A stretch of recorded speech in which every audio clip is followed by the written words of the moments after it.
এটা হলো জেটি ঘাট। দেখতেই পাচ্ছেন আমরা জেটি ঘাটের একটা কাঠের সাঁকোতে উঠে বসেছি। এদিকে জেটি ঘাটের যে একটা সাঁকো, অনেক বড় একটি সাঁকো। এই সাঁকো দিয়েই যাওয়া যায় একেবারে গন্তব্যে। সেখান থেকেই নৌকায় উঠে আপনার যেই গন্তব্যে যাওয়ার ইচ্ছা আছে আপনি সেই গন্তব্যে যেতে পারবেন। দেখেন এদিকেই অনেক নৌকা আছে, ফিশারি নৌকাগুলো।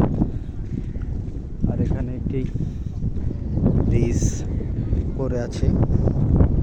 ব্রিজটি আগে সংযোগ সেতু ছিল, কিন্তু এখন সেটা সংযোগ সেতু নাই।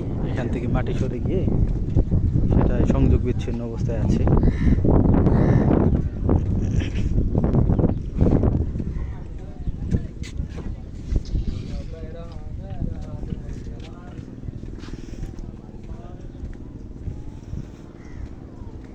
ভাটার কারণে দেখেন এগুলো এখন শুকনায় পড়ে আছে। যখন জোয়ার আসবে এগুলো আবার পানিতে চলে যাবে, ভেসে যাবে। এই যে একটা দেখতে পাচ্ছেন, আমার সাথে আছে উজ্জ্বল ভাই। উজ্জ্বল ভাই ওই সামনে চলে গেছে অলরেডি। অনেক বড় একটি বাঁশের সাঁকো বা কাঠের সাঁকো। এটা পেরিয়েই যেতে হবে যেখান থেকে নৌকায় উঠবো সেই জায়গায়। জোয়ার থাকলে একটু ভালো লাগতো, জোয়ার থাকলে এদিক দিয়ে নিচ দিয়ে পানি থাকতো। আর ফিশারি বোটগুলো দেখতেই পাচ্ছেন, আর ওই দেখেন অদূরে ফিশারি বোটগুলো চলে আসতেছে। ও এখন আমি ব্রিজের নিচে, ব্রিজ এক সেতুর নিচে আর এক সেতু, কাঠের সেতু। ভালো লাগছে পরিবেশটি। আর এদিকেই দেখেন দানব আকৃতি সব সমুদ্র যোদ্ধারা দাঁড়িয়ে আছে। জোয়ার আসলে তারা চলে যায় মাছ ধরার উদ্দেশ্যে খুবই সমুদ্রে। এটা হচ্ছে মায়ের দোয়া, একটা হলো আল্লাহর দান, আর একটা হলো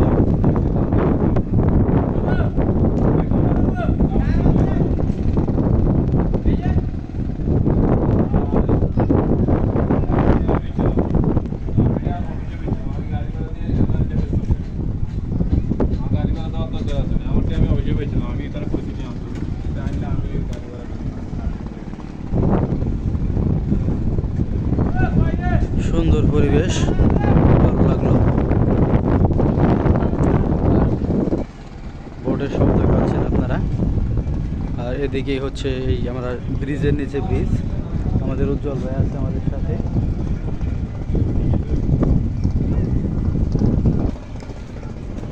এটা হলো ঘাট। এখান থেকে এটার মাধ্যমে আমরা এই ঘাটে চড়া যায়। এই ঘাটের থেকে এখানে বোটে চড়ে সবাই বিভিন্ন স্থানে চলে যায়।